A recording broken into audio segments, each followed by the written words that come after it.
நாம் நீங்களும் நானும் இது மூலமாக என்பது தேவனுடைய கிருபையே, கர்த்தருடைய கிருபையே, இறக்கங்களுக்கு முடிவே இல்லைன்னு சொல்லிக்கொண்டு ஆறுதான் சொல்லி அழுகிறார். அந்த நேரத்தில் ஆறுதல் சொல்லுகிறார். இன்னும் ஓடுகிறார். அந்த நேரத்தில் பார்க்க, இந்த நேரத்தில் பார்க்க, அங்கே போகிறேன், இங்கே போகிறேன், எரிசில முழுமை சுற்றி ஓடுகிறார். எங்கு பிரேதங்கால் கூடியடக்கு பணங்களுக்கு நாற்றங்காய் இருக்குது, அடியில் நாறுகிறது, எரிஞ்சு நாறுகிறது, எலும்பு குரல் எரிஞ்சு நாறுகிறது, கல்லறைகளெல்லாம் எரிஞ்சு நாறுகிறது. தேவாலயத்தை பார்த்தா ஒன்றும் இல்லை, தரப்பட்டாங்க எல்லாம் இடிச்சு போட்டு கிடக்குது. ராஜா கொட்டாரத்தை பார்த்தா ஒன்றுமே இல்லை, எல்லாம் சாம்பலாட்ட கறிக்கிட்டே கிடக்குது. ஆசாமி மாளிகையை பார்த்தா எல்லாம் எழுதி கிடக்குது, ஒன்றும் இல்லை. கதறி கதறி கதை ஐயோ ஐயோ ஐயோ ஐயோன்னு சொல்லிட்டு கதறிக்கொண்டே இருக்கிறார். நாம் அழிந்து போக வேண்டிய ஆளுகளாக கூட்டுங்க. ஆனால் நாம் நிர்மூலமாகாமல், அழிந்து போகாமல், நசித்து போகாமல் இருக்கிறது கர்த்தரையே, தேவனுடைய கர்த்தரையா கிருபையே, அவருடைய தயவே, அவருடைய இரக்கமே, அவருடைய அன்பு. அவருடைய இரக்கத்துக்கு முடிவே இல்லை. இன்னொரு இரக்கமாக இருக்கிறாரு, தயவா இருக்கிறார். சோதனை உண்டாவதாக.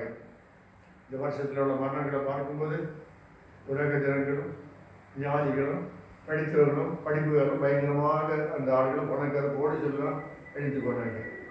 கடந்த வேலைக்கிழமை ஒரு சினிமா நடிகர் இருந்தது, பயங்கரமான கோடி சொன்னாங்க, பயங்கரமான கோடி சொல்லி அவன் நினைச்சது 2 ஆசனம் நடக்குது. 2 ஆண் பிள்ளைகள் உண்டு. ஏழு சுமார் 40 வயதுக்கு 7 கல்யாணத்துக்கான ஆசை நடக்குது. ஒரு மகன் சினிமாவில் இருக்கிற, ஒரு மகன் அரசியலில் இருக்கிறான். பெரிய கோடீஸ்வரன். அவன் 20,000 சதுர அடியில் ஒரு பூமியில் பெரிய பிரமாண்டமான பங்களா கட்டி 10 வருஷமாக கட்டிகிட்டு இருக்கிறான். அதில் இன்னொரு பிரவேசத்தை தாமசிக்க முடியல. அவனுக்கு ஆசை நிறைய. அவன் போயிட்டான். வயசு 72 போயிட்டான்.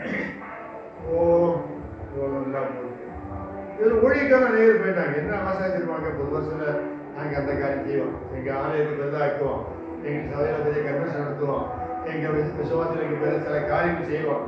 எல்லாம் போயிட்டாங்க. ஆனால் நாம் நிர்மூலமாகாமல் இருக்கிறது கர்த்தருடைய கிருபை. சோத்ரம் அவருடைய இலக்கியங்களுக்கு முடியவே இல்லை. நிஜமான தேவனில் நம்முடைய வாழ்க்கையை ஆண்டவர் அற்புதமாக பாதுகாத்து ஆச்சரியமாக வழிநடத்தி எல்லாம் தீங்கு நீங்களாக்கி, மரணக்கண்ணிகளுக்கு எல்லா விக்கிரங்களையும் நீங்களாக்கி, எல்லா நெருக்கங்களையும் இடுக்கங்களையும் நீங்களாக்கி விடுவித்து நம்மை சமாதானத்தோடு பாதுகாத்து உள்ள உள்ளங்கையில ஏந்தி சுமந்து கொண்டு வருகிறார். தயவை நினைத்து ஆண்டவருக்கு சோத்திரங்களே இருக்க கடமைப்பட்டிருக்கிறோம். இல்லையா? சோத்திரம் உண்டாவதாக.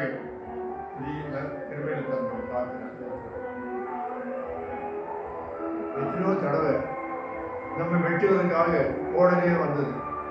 ஆனால் எல்லாரும் இயேசு கிறிஸ்து நம்ம திரும்ப வந்து, ஐயா இது இந்த வருஷம் இருக்கேன், இவன் இந்த வருஷம் வெட்டக்கூடாது, கனி கொடுப்பேன் இருக்கேன். இந்த வருஷத்துல எனக்கு எப்படியோ நல்ல கனி இயேசு என்னை பாதுகாத்து வச்சுத கனி கொடுப்பான். அவன் வருஷம் பண்ணுவான், என்ன சொல்லுவான், பெருசா படிச்சோம். உங்களுக்கு விரோதமாக சாத்தாவன் அவர் ஒன்று இந்த வருஷம் இருக்கட்டு, அவங்களை தொடக்கூடாது, அவனை தொடக்கூடாது, அவனை தொடக்கூடாது, இருக்கட்டு, ஒரு வருஷம் இருக்கட்டு, கனி கொடுப்பாருங்க. நான் உங்களுக்கு கருவை கொடுப்பேன், வெள்ளரை கொடுப்பேன், அபிஷேகத்தை ஊற்றுவேன், நான் பாதுகாப்பேன், இருக்கட்டு.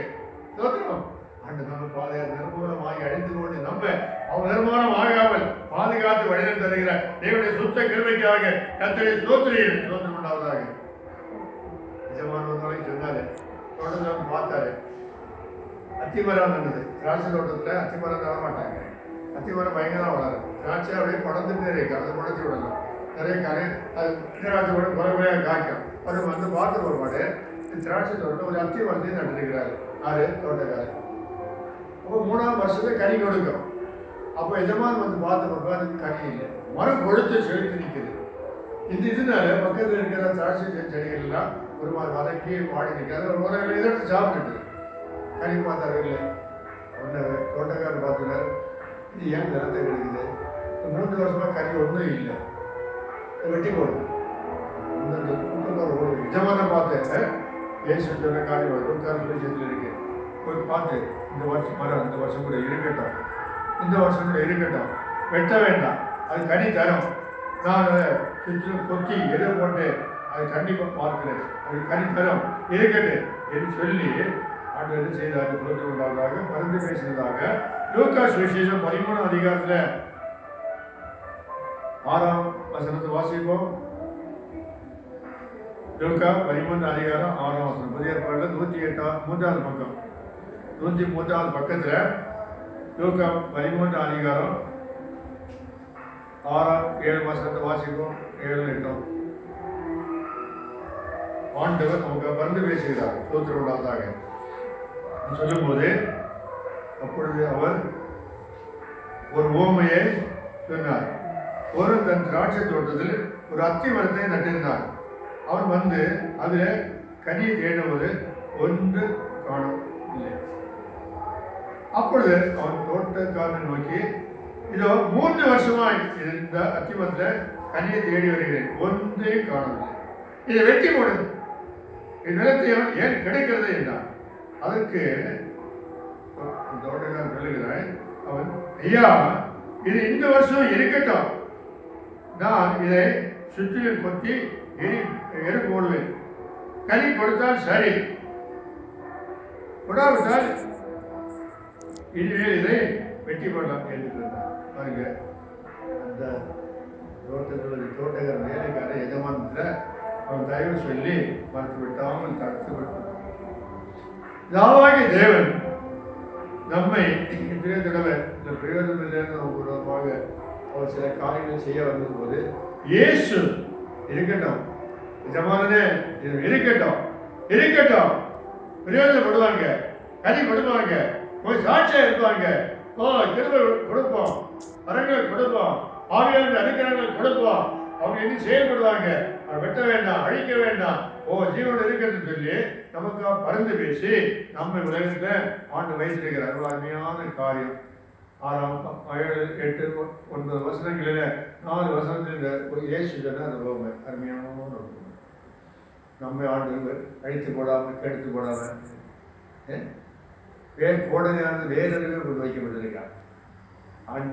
ஆண்டு வந்து சொல்லுகிறாரு, ஆனாலும் நான் உங்களுக்காக வேண்டிக் கொண்டேன், நான் உங்களுக்காக வேண்டிக் கொண்டேன். வேதில பார்த்தான்னு சொன்னாரு, சாத்தம் வந்து சுழகில போட்டு புடைக்கிற போது புடைக்க உத்தரவுக்கு கேட்டார், வேண்டிக் கொண்டான். நான் உன் விசுவாசம் ஒழிந்து போகாமல் இருப்படி உனக்காக வேண்டிக் கொண்டேன். அவன் வேதற்காக இயேசு ஜெபம் பண்ணினாரு. அதனால வேத அவர் பின்மாறி போனாலும் அவன் விசுவாசம் ஒழிந்து போகாமல் அவனை பாதுகாத்து பிரதான அப்போஸ்தலனாக பயன்படுத்தினது. சாத்தான் அவன் சுழகில போட்டு புடைக்கும் போது சுழகில புடைக்கும் போது பதரெல்லாம் பறந்து போகும். அதுபோல நம்ம எல்லாம் பறத்தி போடலாம், பூசி போடலாம், வெரைட்டி போடலாம் சாத்தான் பார்த்தார். ஆண்டு நமக்காக ஜெபம் பண்ணிட்டே இருக்கிறார். வாக்கு கிடைக்காத பெருமூச்சலோடு பிதாவின் சமூகத்தில் நமக்காக இயேசு கிறிஸ்து வேண்டுதல் பண்ணிட்டு இருக்கிறார். ஆண்டவரே இருக்கட்டும், இருக்கட்டும், வேண்டாம், கொல்ல வேண்டாம், வெட்ட வேண்டாம், அழிக்க வேண்டாம், இருக்கட்டும். ஸ்தோத்திரம். அப்படி ஆண்டவர் நமக்கு ஒரு வருஷத்தை கூட்டி தந்திருக்கிறார். அதுக்காக நாம் நன்றி சொல்லி ஆண்டவருக்கு மகிமை செலுத்தி ஆண்டவருக்கு சாட்சிகளாக பிரகாசித்து வருகிற ஜீவிய நாட்களிலே கர்த்தரின் பிரயோஜனமாக காணப்படுவார். ஸ்தோத்திரம் பண்ணாததாக பவுல் அப்போஸ்தலரும் அவனோடு கூட சேர்ந்து ரோமாபுரிக்கு யாத்திரை போறார்கள். பவுலை கடைசி மிஷனரி யாத்திரை எங்க போறார்கள். போகும்போது கப்பல் சேதம் உண்டாச்சு. 14 நாள் கப்பல்களில் வேதனைப்பட்டார்கள். பயங்கரமான மழை பெய்யுது. யூரோ கெலிவான்னு சொல்லிவிட்டு பயங்கர கொடுங்காட்டு வருகிறது. படகு கொண்டு போகல, சுழத்தி சுற்றி அடிக்குது. கடைசியில படகு உடைச்சி போச்சுது. அப்போது பவுல் சொன்னாரு, எல்லாம் தைரியமா இருங்க, திடமனதா இருங்க. என்னோட இருக்கிற ஆண்டவர் சொன்னாரு, உங்களை ஒருவருக்கு 276 பேர் கப்பலில் போறாங்க, உங்களை ஒருவருக்கு பிராண சேதம் வராது, என்னை ஆட்கொண்டவராய் தேவன் சொல்லுகிறாரு, நாம் அங்கே அக்கறையில் போய் சேருவோம், எல்லாரும் சாப்பிடுங்க. அவங்க 14 நாளாக சாப்பிட இருக்காங்க, பயந்து சாப்பிட சொல்லி இவன் சோத்திரம் எடுத்து எல்லாருமே அப்பத்தை விட்டு சாப்பிட ஆரம்பித்தார். எல்லாரும் சாப்பிட்டாங்க. வெள்ளத்தில் நீந்த வேண்டியிருக்கிறது, சாப்பிடாத செத்து போவாங்க. குளிரும் காற்றும் மழையும் பயங்கரம் இருக்கு. 14 நாளாக பசியா இருக்கிறாங்க. ஆகிற எதுவும் சாப்பிட முடியல. தைரியம் சொல்லி சாப்பிட வச்சுட்டு இவன் சாப்பிட ஆரம்பிச்சார். எல்லாம் சாப்பிட்டு பலப்பட்டாங்க. கப்பலை உடஞ்சி துண்டாக போச்சுட்டு சாப்பிட்டு பல நடந்தபடினால அநேகர் பலக துண்டுகளை பிடிச்சி நீந்தி அக்கறையில் போய் சேர்ந்தாங்க. எல்லாரும் அக்கறை போய் சேர்ந்தாங்க. போய் சேர்ந்தது இங்க மெலித்தா என்று சொல்லக்கூடிய தீவிரம் போய் சேர்ந்தார்கள். மெலித்தான் சொன்னால் அடைக்கலம், அடைக்கலமான தீவிரம் வந்து போனாங்க. அங்கே உள்ள ஜனங்கள் சந்தோஷமாக ஏற்றுக்கொண்டு அவங்களுக்கு ஆகாரம் கொடுத்து, குளிர் காயதுக்கு உரங்கெல்லாம் கொடுத்து, தீவு கொடுத்து, எல்லாரும் குளிர் காய வச்சு ஆகாரத்தை கொடுத்து சந்தோஷமாக ஏற்றுக்கொண்டார்கள். மெலித்தான் சொன்னால் அடைக்கலம், அந்த தீவுக்கு பேரு நம்மளுக்கு சொன்ன அடைக்கலம் பட்டணம் மெலித்தா தீவு. இது போல நாமும் நீந்தி கரையேறி கப்பல் உடஞ்சு போச்சு, சிதறி போச்சுது, சின்ன பின்னாய் போச்சு, இது பிழைப்போமா தப்போட நம்பிக்கை இல்லை, உடைஞ்சு போச்சு. ஆனாலும் அவருடைய வசனமாய் அப்பத்தை சாப்பிட்டு சாப்பிட்டு சாப்பிட்டு பலத்தோடு, அபிஷேகத்தின் பலத்தோடு, கிருபையோடு நீந்தி நீந்தி நீந்தி கரை சேர்ந்து நாம் போய் சேர்ந்தது மெலித்தா தீவு. நம்முடைய இயேசு நமக்கு நல்ல அடைக்கலமாக மெலித்தாவாக காணப்படுகிறார். அவர்களே போய் கரை சேர்ந்துட்டோம், வேற எங்கேயும் போகல, இயேசுலே போய் சேர்ந்துட்டோம். அவருக்கு நமக்கு பாதுகாப்பு தந்து நம்மை ஆதரித்து காக்கிறார். சோதனை உண்டாவதாக. நம்முடைய வாழ்க்கையில அவர் செய்த அற்புதங்கள் சாதாரண அற்புதங்கள் இல்லை, சோதரம் பெரிய காரியங்கள் செய்திருக்கிறார். சோதனை உண்டாவதாகவே நான் சோர்ந்து போகாமல் அவர்களே காணப்படுற சோதரம். அவர் சொல்லுகிறாரு, நான் விசுவாசிக்கிறவர் இன்னார் என்று அறிவேன். I believe God. நான் அறிவேன். அவர் கைவிட மாட்டாரு. சோத்திரம் உண்டாவதாக. எனக்கு நம்பிக்கை மோசம் செய்ய மாட்டாரு. சோத்திரம் உண்டாவதாக. நாம் விசுவாசிக்கிற இன்னார் என்னை காக்க வல்லவர், கடைசியில் நிலநிறுத்த வல்லவர், மகிமையில சேர்க்க வல்லவர் இன்னார் அறிவேன். அதனால தைரியத்தை ஓடுகிறேன். எனக்கு எந்த பீதியும் இல்லை, எந்த பயமும் இல்லை என்று நமக்கு நம்பிக்கை உண்டு. நான் நம்பி இருக்கிற இயேசு இன்னார் எனக்கு தெரியும். கைவிட தேவன் இல்லை. தகப்பனும் தாய் கைவிட்டாலும் என்னை சேர்த்துக்கணும்னு சொன்ன இயேசு என்னோடு இருக்கிறார். அவர் நம்பி இருக்கிறேன், நம்பி இருக்கிறேன், கைவிடவே மாட்டாரு. தாய் தன் பாலகை மறப்பாளோ மறந்தாலோ உன்னை மறக்க மாட்டேன் வாக்கு பண்ணின இயேசு நான் நம்பி இருக்கிறேன், என்னை கைவிடவே மாட்டாரு. ஹல்லேலூயா, ஹல்லேலூயா. அந்த இயேசுவை நாம் நோக்கி பார்ப்போம். அவர் நம்மோடு கூட இருக்கிறாரு, இனி காக்க வல்லவராக இருக்கிறார். சோதனையாக சிறுவையில் அப்படிப்பட்ட சூழ்நிலை வந்த போதுதான் இந்த வசனம் சொன்னான். எல்லாம் அழிஞ்சு போச்சு. ராஜாக்கள் இல்லை, ராஜாக்கள் இல்லை, ராஜகுமாரன் இல்லை, ராஜகுமாரத்தில் இல்லை, ஆசாரியர் இல்லை, லேவியர் இல்லை, ஆலயம் இல்லை, பிரபுகள் இல்லை, ஞானிகள் இல்லை, மூப்பர்கள் இல்லை, நியாயாதிபதிகள் இல்லை. எல்லாம் அழிஞ்சு போச்சுது, எல்லாம் அழிஞ்சு போச்சுது. தேசமே அழிஞ்சு போச்சுது. இதை குறித்து நாம் அழிய வேண்டியதாகும். இருந்தாலும் ஆண்டவனை பாதுகாத்தாது, எல்லா தீங்கும் நீங்களாகி பாதுகாத்து நாம் நிர்மூலம் ஆகாமல் அழிந்து போகாமல் இருக்கிறது அவருடைய கிருபை. இலக்கத்தை முடிவே இல்லை. சோத்ரா இந்த வருஷத்தில் எல்லாம் சம்பவம் நடந்து உலகத்திலிருந்து வந்து சம்பவம் பயங்கரம், கிறிஸ்தவர்கள் வந்து சம்பவம் பயங்கரம், அடைக்கிற மணிப்பூரத்தில் சேற்றில் வந்து சம்பவம் பயங்கரம். அங்கே சோத்ரம் கிறிஸ்தவர்கள் ரொம்ப உத்தரப்படுத்தினாங்க, ரொம்ப உத்தரப்படுத்தினாங்க. சோத்ரு இந்த இப்போ பிஜேபி கவர்மெண்ட்னால உத்தரப்படுத்தி ஸ்திரீகளை ரோட்டை பிடிச்சிட்டு வந்து வஸ்திரம் இல்லாமல் அவமானப்படுத்தி மானபங்கம் பண்ணி தெருவு தெருவாக நிறுவனமாக எடுத்துட்டு போனாங்க. வஸ்திரம் இல்லாமல் பயங்கரமான சமானது. அநேக வீடோடு ஓடிட்டாங்க, அநேக வீடு தீக்குளிச்சு போட்டாங்க, அநேக காடுகளுக்கு போனாங்க, உடுத்த துணியோடு வந்தாங்க, வீட்டெல்லாம் தீக்குளிச்சு போட்டாங்க, ஆகாரம் இல்லை, நிறைய பேரை கொண்டு போட்டாங்க. கணக்கு பார்த்தா ஒரு 1000 பேர் கொல்லப்பட்டாங்க. 300 400 சொல்லாங்க. அதுக்கு அவங்களுக்கு எண்ணிக்கை கிடந்து கணக்கெல்லாம் ஜனங்கள் எங்கே போகிறாங்கன்னு தெரியாது. நிறைய பேர் காடுகள் ஓடு, அடுத்த சேட்டுகள் ஓடிட்டாங்க. ஸ்திரீகளுக்கு உள்ள குடும்பம் பயங்கரமாக இருந்தது கிறிஸ்தவர்களுக்கு. ஆனாலும் இல்லை. நான் ஒரு நாளைக்கு ஒரு செய்தியை பார்த்தேன், இந்த வாட்ஸ்அப்பில் பார்த்தேன்.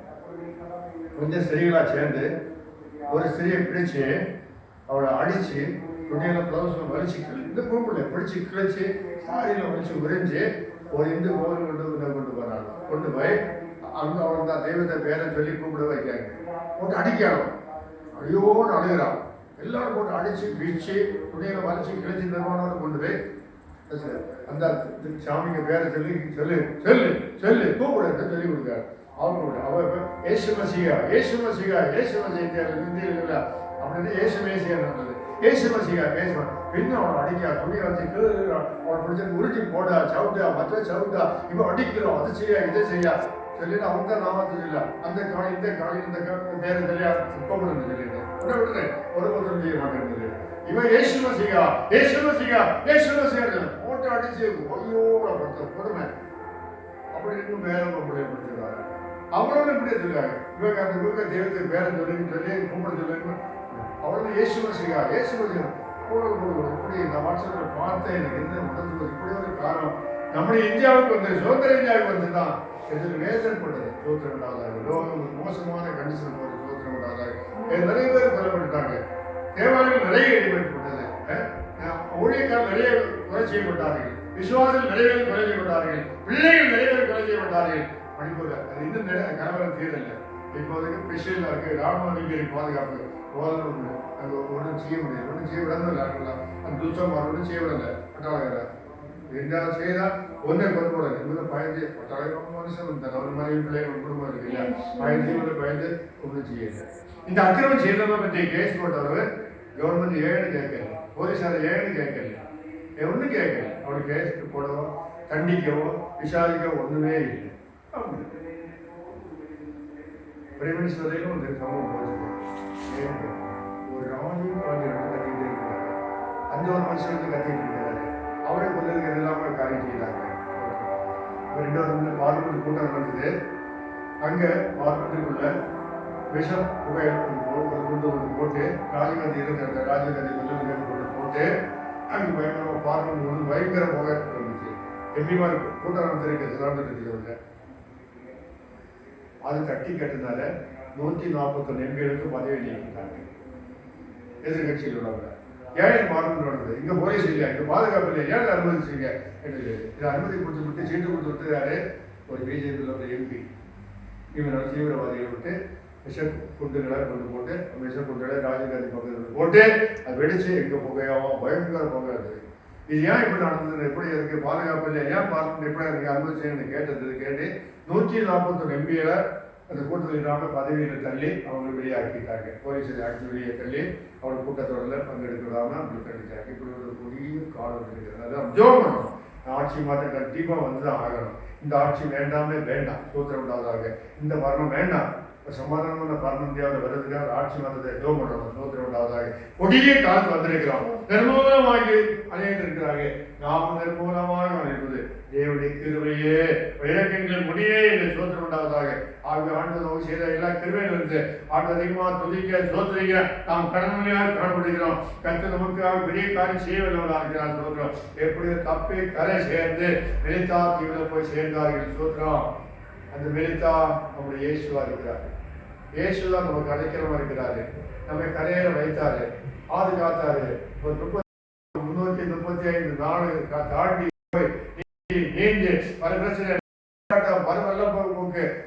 பயங்கரமான காரியத்தை நீந்தி அழுது கண்ணீர் குளங்களாக மாறி இருக்கிற போல சோத்திரம் உண்டாவதாக. கண்ணினால் குளங்கள் நம்புவது போல கண்ணீர் சிந்தி வந்தோம். ஆனாலும் அத்திரம் தர்மமாக்கி போகவிடவே இல்லை, அழிந்து போக விடவே இல்லை, மனத்தை சந்திக்க விடவே இல்லை. தூக்கி எடுத்து தோல் மேல போட்டு ஆட்டுக்குட்டி சுமக்கிற போல மேய்ப்பர் சுமக்கிற போல சுமந்து நம்ம இம்மட்டம் பாதுகாத்த ஆண்டவர் நல்லவராக இருக்கிறார். சொன்னது அப்படியே செய்வாரு. சோத்திரம் விடாதா. கைவிட கைவிடவே மாட்டாரு. உன்னோட கூட இருப்பார். சோத்திரம் விடாதாக. தாப்பத்து ஆளுநருக்கு வேண்டாம் சொன்னாலும் நானும் ஏற்றுக்கொண்டு கொண்டு இருக்கிறாரு. அவர் சொன்ன வார்த்தை நிறைவேறும். சோத்திரம். அதுக்கு வித்தியாசம்